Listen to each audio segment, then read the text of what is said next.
నమస్తే ఫ్రెండ్స్, అందరూ బాగున్నారా? సో నేను ఇప్పుడు మీకు చూపిస్తున్నది ఏంటంటే మెంతి కూరతో రోటి పచ్చడి అండి. సో రోటి పచ్చడి అంటే 1 డేస్ 2 డేస్ కాదు, మనము ప్రాసెస్ కరెక్ట్గా ఫాలో అయ్యి జాగ్రత్తగా చేసుకుంటే 1 వీక్ ఉంటుంది. ఎందుకంటే షుగర్ పేషెంట్స్కి చాలా హెల్త్ బెనిఫిట్స్ ఉన్న ఆకుకూర అండి. సో అందుకని చెప్పేసి మీకు అది రోటి పచ్చడి ప్రాపర్గా ఎలా చేసుకోవాలో మీకు చూపిస్తున్నాను. సో ఫ్రెండ్స్, పచ్చడి చూస్తున్నారు కదా. సో చేసిన తర్వాత కొంచెం టేస్ట్ మీకు నేను ఆ ఎక్స్పీరియన్స్ కూడా చూపిస్తాను. పచ్చడి అయితే చాలా బాగుందండి.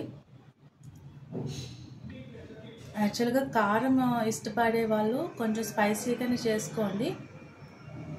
ఎందుకంటే మనము ఒక నెక్స్ట్ డేకి కొంచెం స్పైస్ తగ్గుతుంది. ఎందుకంటే పచ్చడి బాగా మగ్గి పచ్చడి అయితే చాలా బాగుంది. నేను చేశానని కాదు కానీ so as it is follow అవ్వండి. సో పచ్చడి అయితే యమ్మీ. ఇప్పుడు మరి మనం వీడియోలోకి ఎంటర్ అయిపోదామా?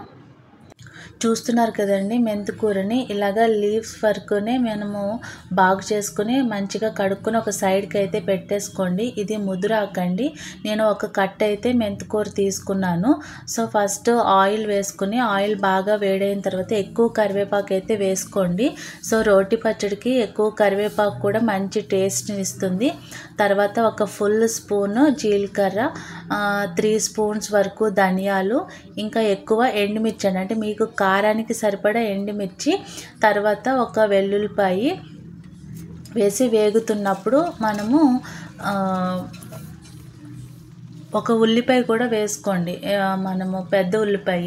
సో ఉల్లిపాయ కూడా కంపల్సరీ అండి. ఏ రోటి పచ్చడికైనా ఉల్లిపాయ అనేది కంపల్సరీ. సో మీరు ఇదే ప్రాసెస్ వేరే పచ్చళ్ళకు కూడా చేసుకోవచ్చు.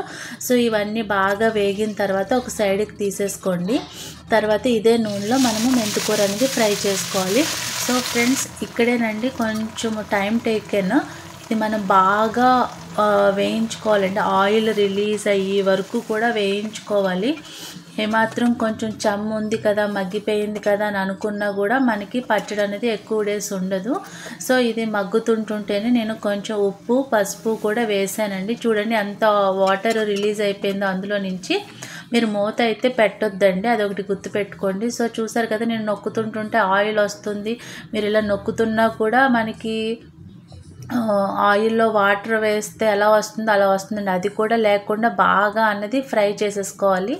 ఆ ఫ్రై చేసుకున్నప్పుడే సరిపడే చింతపండు కూడా వేసుకోండి, ఎందుకంటే కొంచెం సాఫ్ట్ అవుతుంది. సో అది అలా పక్కన పెట్టుకున్న తర్వాత మనం ముందుగా ఫ్రై చేసుకున్న మసాలా అంతా కూడా ఒకసారి మిక్సీ చేసేసుకొని తర్వాత ఏదైతే మనం ఫ్రై చేసి పెట్టుకున్నామో మెంతికూర కూడా అందులో వేసేసుకుని 2 చిన్న బెల్లం ముక్కలు వేసుకోండి. సో మనం షుగర్ పేషెంట్ అంటున్నాం కదా, యాక్చువల్గా స్వీట్ లేకుండా రోటి పచ్చడి అనేది బాగోదు, మనకు అన్నీ బ్యాలెన్స్ చేస్తుంది. అందుకని షుగర్ వేసుకోకుండా బెల్లం వేసుకోండి. తర్వాత మనం తాలింపు పెట్టుకుంటే ఫ్రెండ్స్, మనకి ఈ పచ్చడి 5 డేస్ ఆరాంగా ఉంటుంది. అంటే ఇంట్లో తినే వాళ్ళని బట్టి తినేస్తే గమ్మున అయిపోతుంది. కొంచెం ఓన్లీ వాళ్ళకే పెద్దవాళ్ళకి అని మనం చేసుకొని పెట్టుకుంటే 5 డేస్ ఈజీగా ఉంటుందండి. అలా తాలింపు పెట్టేసుకుని చల్లారిన తర్వాత మీరు వేరొక బౌల్లోకి తీసేసుకోండి. ఫ్రెండ్స్, పచ్చడి అయితే చాలా బాగుంటుంది. ఈ ప్రాసెస్ అయితే మీరు ఫాలో అవ్వండి, డెఫినెట్గా మీకు కూడా నచ్చుతుంది. సో ఇది ఫ్రెండ్స్, మరి ఇవాల్టి వీడియో మీకు నచ్చిందని అనుకుంటున్నాను. నచ్చితే నా ఛానల్ని సబ్స్క్రైబ్ చేసుకోండి ఇలాంటి వీడియోస్ కోసం.